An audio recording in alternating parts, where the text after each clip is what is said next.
everyone, my name is Garvin and I read things and prattle about them on the internet for your entertainment.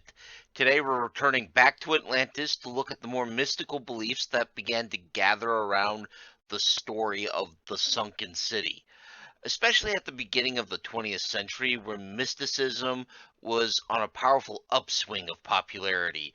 There were a lot of different reasons for this, and they vary from place to place, but to grossly generalize, there was increasing discontent with traditional belief systems and traditional social organization, especially given that science had won or was winning the debate against creationism and other religious ideas, which created an open space for them.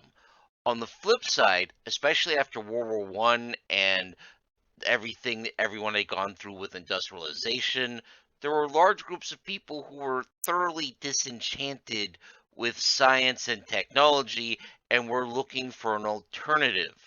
There were also the issue of different social traditions and norms coming under increasing stress due to that same industrialization of the West, and different groups pushing to be given a more equal place in society. This strain led to people looking outside the box for things to believe in and identities to subscribe to. Now, if all of this sounds strangely familiar to you, well, welcome to history. It often rhymes. First, folks, bit of a disclaimer here. This is not an exhaustive study of the various mystical groups or leaders who have written or preached about Atlantis. I'm sticking to the most influential ones here, people whose ideas made it into different fiction works or got into the mainstream, so you can see where these influences came from. Now, while the two-thirds of this video, I guess I should say, is going to focus on 20th century, late 19th century folks, there's one earlier gentleman I want to tackle here because a lot of his ideas are going to be important to people I'm going to talk about in the next video. And this gentleman's name is Jean Civilian Belli, who most of you have likely guessed is French, or I should say was French. To anyone listening who is French, I apologize for my pronunciation. Thank you for your patience. Mr. Belli was born in 1736 and died in the French Revolution. In fact, he was executed despite being an early supporter and in some ways an early leader of that revolution, but that's not all that unusual for the French Revolution, if we're going to be honest. Now, he was an astronomer and a mathematician, and one thing that bothered him was the fact that there were Indian, Chinese, Mesoamerican, and other civilizations who actually managed to produce really good models of astronomy and had a much better understanding of how the planets and everything worked than their Western counterparts, as well as being really good at math. And he wanted an explanation for that. And his explanation got pretty wild. He decided that in prehistory, a sophisticated civilization arose in the far north, above the Arctic Circle, which he decided a long time ago would have had a milder climate. He dubbed this civilization Atlantis, ignoring all the stories that place it, in the Atlantic Ocean. In fact, he declared that Hyperborea and Atlantis were in fact the same thing, and Thule or Thule, however it's said, was the name of the capital city. As the world got darker and colder, the Atlanteans abandoned their homeland, and fled further and further south, bringing their knowledge with them and spreading it. We're going to return to this next week, but I wanted to cover the origin of this belief first. Now, jumping ahead to the 20th century, we have Edgar Casey, an American born in 1877 Kentucky to a poor family. Although it's 1877 Kentucky, poverty is rife. He had many different professions in his life. He sold books, he was a professional photographer for a while, he was a Sunday school teacher, and he ended up a psychic prophet.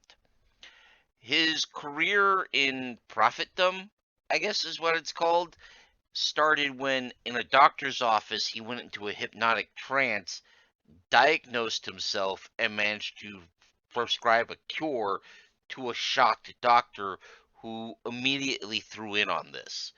From there, he would give thousands of these hypnotic trance readings, and he would also become the source of some of the more out there beliefs about Atlantis.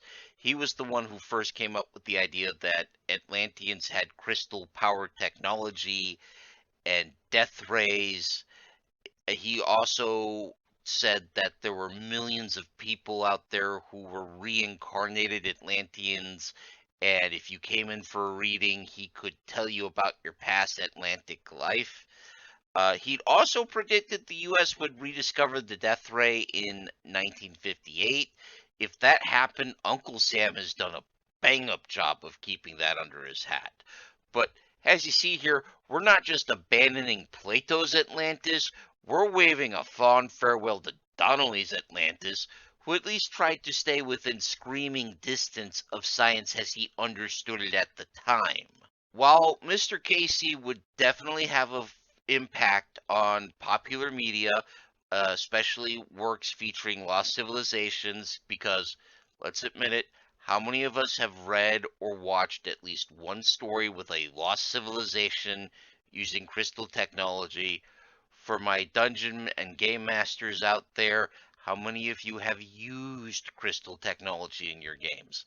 Come on, don't lie. I'm one of you. It's okay. I've done it. But perhaps the more profoundly influential person would be the woman known as Helena Blavatsky. She was born Helena Petrovna Hahn von Roderstern, and I'm not saying that again. She was born in modern-day Ukraine to an aristocratic Russian family, and accounts of her life are unreliable at best. But we know for sure she spent time in India, the United States, and pretty much all of Europe. And later she would have claimed to have snuck into Tibet to study at a hidden monastery where she unlocked the spiritual secrets of Atlantis. Miss Blavatsky would become the co-founder of a New Age religion, uh, pronounced Theosophy, and would write a book series called The Secret Doctrines, where she claimed to detail the spiritual evolution of mankind and the hidden history of the world, has passed to her through visions from beings she referred to as the Masters. It's only going to get wilder from here, folks. Buckle in. Now, Theosophy is a blend of Neoplatonic and Western occultist thought with the ideas and practices of Hinduism and Buddhism. In fact, as a movement, it's one of the biggest reasons that European and Western occultism started looking eastward for inspiration and for new ideas. So Miss Blavatsky had a deep impact on the whole New Age movement as a whole, but that's not why we're talking about her.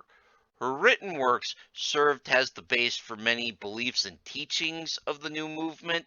However, it does seem like she stole a number of her ideas, and there are a large stack of plagiarism accusations here. Most pertinent to us is that she stole a number of her ideas for the history of Atlantis from the fiction book The Coming Race, specifically the use of the energy form Vril, which it could be used to break the laws of physics, basically.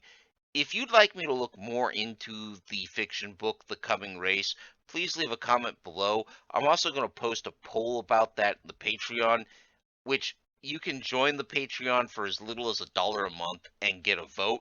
So please, feel free.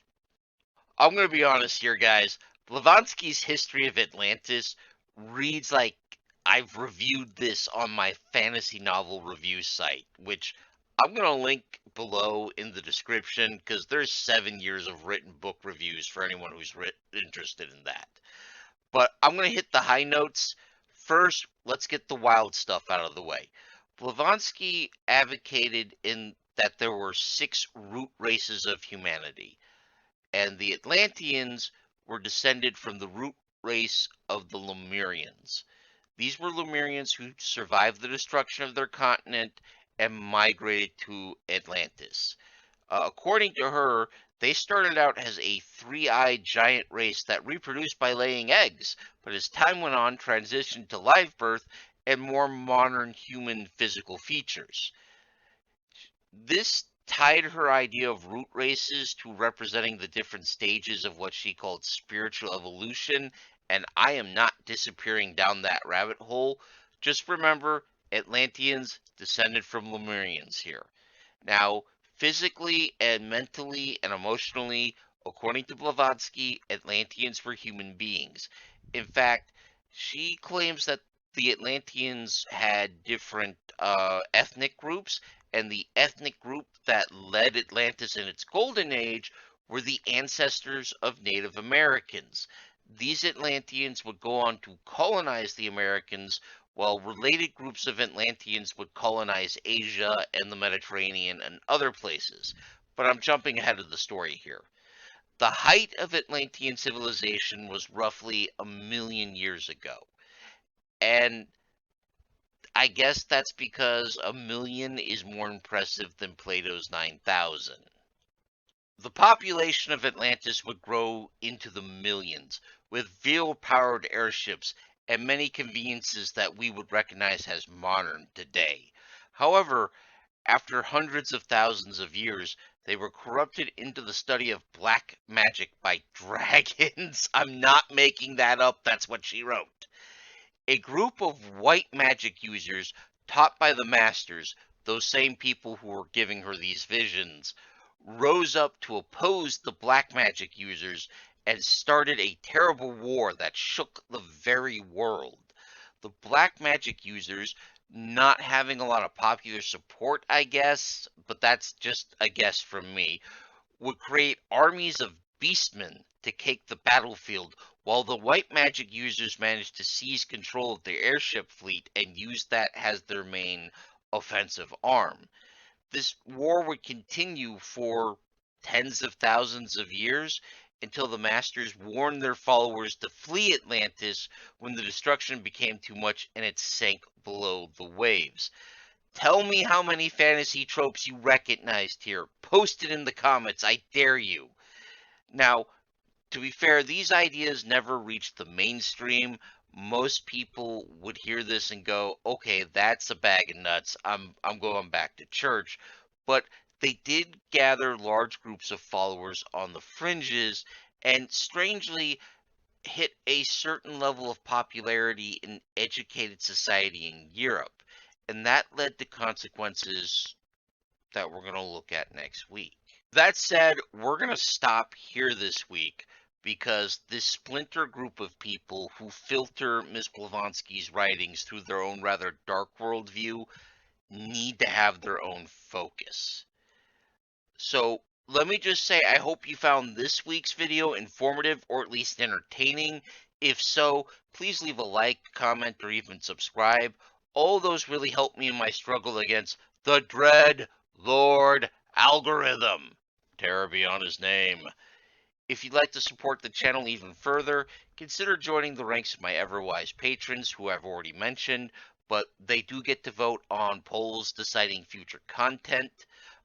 They also get access to videos such as my discussion of my many feelings about Plato's Republic. Also, soon coming is a video where me and a group of friends discuss Cole the Conqueror, a Robert Howard character who is from Atlantis and is an ancestor of Conan the Barbarian. I'd also like to leave a special thank you to Big Steve, one of my biggest supporters in Patreon. As always, man, I appreciate you. But next week, we're going to grab the bull by the horn. We're going to talk about ice moons, Atlantis, and Nazi occultic groups. I hope you join me, but until then, take care of yourselves, take care of each other, and of course, keep reading.